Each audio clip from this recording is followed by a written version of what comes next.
పెత్తందారీతనం ఒక ప్రశ్నాపత్రం లీక్ అయితే దేశంలో మీరిచ్చిన ఒక్క హామీ నెరవేరకపోతే మేము అడగద్దా, అడుగుడే తప్పైందా అని అంటా ఉన్నారు. వాళ్ళు న్యాయం అడిగితే మీరేం చేస్తున్నారు? రాజ్యం హింసకు దిగుతున్నది. పోలీసు వాళ్ళు, ఐపీఎస్ ఆఫీసర్లు ఆడపిల్లలను చెంప మీదకెళ్ళి కొడతా ఉన్నారు.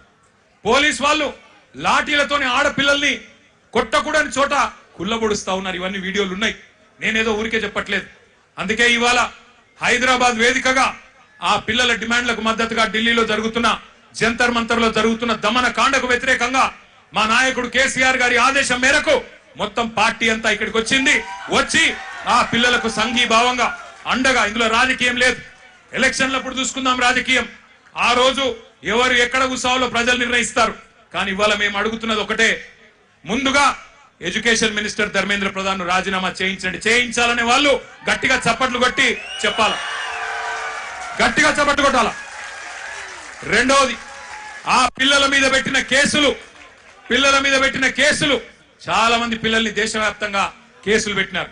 బేషరతుగా పిల్లలకు క్షమాపణ చెప్పి కేసులు వెంటనే ఎత్తేయాలని చెప్పి గట్టిగా చప్పట్లతో మరి కేంద్ర ప్రభుత్వాన్ని డిమాండ్ చేద్దాం. ఇంకొద్ది గట్టి కొట్టాల చప్పట్లు. పిల్లల మీద పెట్టిన కేసులు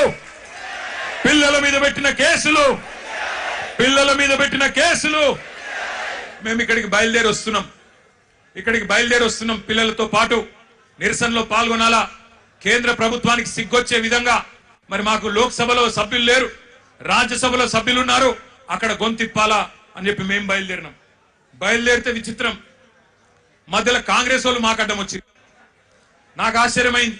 మేము కొట్లాడుతుంది మోడీ ప్రభుత్వం మీద, బీజేపీ మీద, మధ్యలో ఇక్కడ చుట్టాబాయికి ఏం వచ్చిందో నాకు అర్థమైతలేదు. నీకేమైందిరా నాయన? నేను మోడీని అంటే ఈ కేడీ గాడు ఎందుకు ఉలిక్కి పడుతున్నాడు మధ్యలో? నేను మోడీని అంటున్నా, మోడీ తప్పు చేసిండంటే నీకేంది రోగం? మధ్యలో యూత్ కాంగ్రెస్ వాళ్ళు వచ్చి నా కారు కట్టం వచ్చిండ్రు, పోలీసు వాళ్ళు చంపి తీసుకుపోయారు మంచిగా. నేనేమంటున్నా అంటే, ఏం జరుగుతుంది ఈ దేశంలో? నువ్వు రావు, ఢిల్లీలో రాహుల్ గాంధీ పోయి ప్రధానమంత్రి ఇంటి ముంగట కూర్చుంటే ఈ నల్లమల పిల్లి పోయి కొడంగల్లో దాక్కున్నది. ఢిల్లీకి పోలే ఈడ పోయి దాక్కున్నాడు.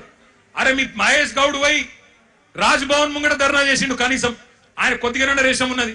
నువ్వే అడుగున్నావు, కొడంగల్లో దాక్కున్నాడు. పోయి కొడంగల్లో మళ్ళా గట్టిగా ఇంకా విచిత్రం చెప్తా మీకు. కొడంగల్లో పోయి ధర్నా చేసినట్టు చేసిండు. రాహుల్ గాంధీని అరెస్ట్ చేసిర్రు, వెంటనే ఇడిచిపెట్టాలి, మావనికి దెబ్బ తాకింది, గింతంత గీర్కపోయింది, అయ్యో చాలా అన్యాయం జరిగింది అని బాధపడుతున్నాడు. నేను అడుగుతున్నా రేవంత్ రెడ్డి, ఏమన్నా కొద్దిగా సోయుందా నీకు? నీకు కూడా ఒక బిడ్డ ఉంది, నీకు కూడా మన్మడున్నాడు. నీ బిడ్డను ఇవాళ అక్కడ పిల్లలు కొట్టినట్టు కొడితే ఊకుంటావా ఒక తండ్రిగా? కనీసం రేషం లేదా? పిల్లలను గొడ్డులను కొట్టినట్టు కొడుతుంటే కనీసం స్పందన లేదు నీకు. ఢిల్లీ దాకా పోయి మరి మీ నాయకుడితో కూర్చునే ధైర్యం కూడా లేదు నీకు. ఇంకా మీదికెళ్ళి మోడీ గారిని, ధర్మేంద్ర ప్రధాన్ గారిని ఇవాళ ప్రధానంగా యువత డిమాండ్ చేస్తున్నది. జవాబు చెప్పండి అని చెప్పి మోడీ గారిని, ధర్మేంద్ర ప్రధాన్ గారిని అడుగుతుంటే మన చోటాబాయ్ ఈయనేం అడుగుతుండేరికేనా? కేసీఆర్ కేటీఆర్ తప్పటిదంతా ఎక్కడ దొరికినవయ్యా నువ్వు? నాకు అర్థం కాదు. దేశమంతనేమో మీ నాయకుడు రాహుల్ గాంధీతో సహా మోడీ, ధర్మేంద్ర ప్రధాని ఇద్దరు రాజీనామా చేయాలని వాళ్ళు పెడుతుంటే నీకు కేసీఆర్ తప్ప ఇంకొకరు కళలు కూడా ఇంకొకరు యాదికి రాక మానరుగని. ఆ వెనకటికి ఒక సినిమా ఉంటది, ఆ సినిమాలు ఇంతకుముందు వచ్చేటప్పుడే మా అన్న ప్రశాంత్ రెడ్డి అని చెప్తున్నాడు. అదేంటది?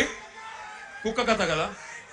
చిన్న పిల్లగాడు కూడా ఉంటాడు, వాని ఏం అడిగినా లాస్ట్కి ఏమంటే నాకు కుక్క కావాలి అంటాడు. అట్లా ఈయన కూడా అంతే. ఇక ఆయన నిద్రలో లేపు, ఈ ముఖ్యమంత్రిని నిద్రలో లేపు.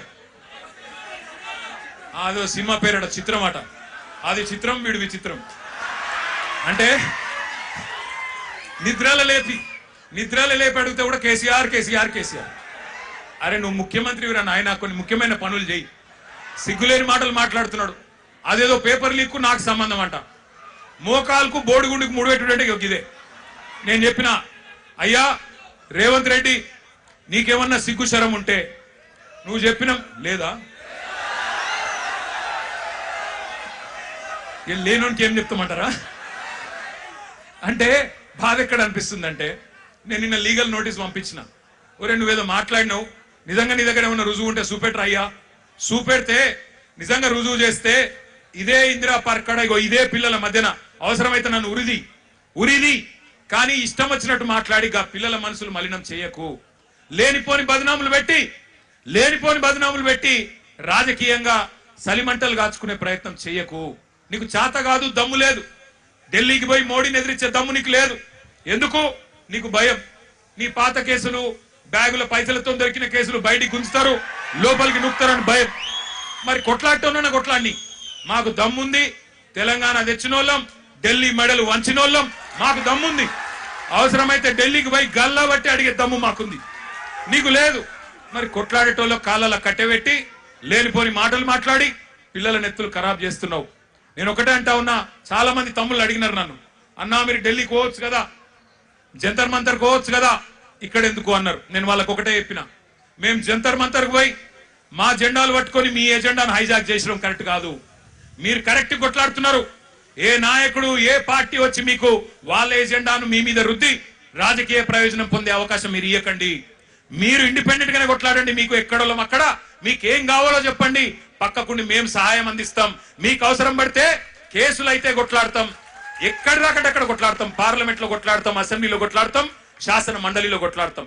కానీ మళ్ళా జంతర్ మంతర్ దగ్గర రాజకీయ నాయకులు జమైతే మళ్ళా మొత్తం ఇష్యూ హైజాక్ అయిపోతుంది, ఇష్యూ ఆగమైతుంది. మోడీకి సందు దొరుకుతుంది. ఎందుకు సందు దొరుకుతుంది? మమ్మల్ని తిట్టేందుకు సందు దొరుకుతుంది. పిల్లలందరూ కాంగ్రెస్ ఏజెంట్లు, బీఆర్ఎస్ ఏజెంట్లు అని అనవసరంగా తప్పించుకునే అవకాశం దొరుకుతుంది. అందుకే అందులోకి పోతలే.